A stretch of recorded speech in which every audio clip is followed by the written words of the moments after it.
Welcome to another PokerProfit.com production. Today we'll be playing a bit of limit poker. Our hero has just posted the small blind, and we'll pick up action right from the beginning as players muck their cards or limp in as action makes its way around the table the first time. We have another limper and a mucker, action on the dealer, and Larry decides to raise. It would be a good time for us to take a peek at our cards. In the hole we find an ace-king. That's a good surprise. They're not suited, but they're good enough. So let's call Larry's raise, and his action proceeds around the table a second time. Players are calling the raise. It looks like we'll have 5 players seeing a flop and a raised pot. So let's take a look at what the cards bring. The flop comes 8, ace, queen. We've paired our aces. We have a fantastic kicker with the king, and that's probably the end of the good news. Right now we're sitting on top pair, top kicker, which is a good way to start. It's not a hand that I would expect to hold up against 4 opponents, especially when the pot's large and everybody's going to be calling because there's a lot to win and a little to invest. We're out of position. We'll be the first to act. And so betting in this situation is not something that's going to protect our hand. By throwing $3 on top of a $30 pot, we'll be giving players odds to call with all sorts of things, and that's not really what we want to have happen. Instead, I'm going to take a chance.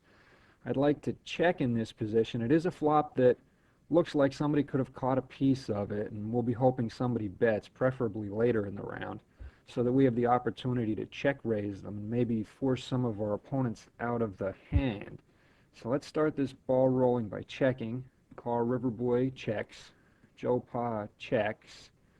Framus checks. I'd hate to give a free card, but Larry was the pre-flop raiser, so let's hope that Larry's going to show some aggression, maybe throw a couple of chips out. And he does. Larry bets, which gives us the opportunity to come over the top of him, and now Call Riverboy is facing a $6 bet instead of a $3 bet. He decides to toss out his cards. Joe Pa mucks as well. Framus mucks, so that worked wonderfully. Action on Larry. Larry decides to call. Let's see what the turn brings. 5 of diamonds. Doesn't complete a flush draw. Isn't terribly scary. Nothing's changed for us. I'd like to come and bet here. See if we can't chase Larry out and claim the pot right now. So let's bet. Larry decides to call our bet, and we're going to see the river. The river pairs the board. At this point, and I may be leaving a bet on the table, I'm not so sure that Larry doesn't have something like ace-queen.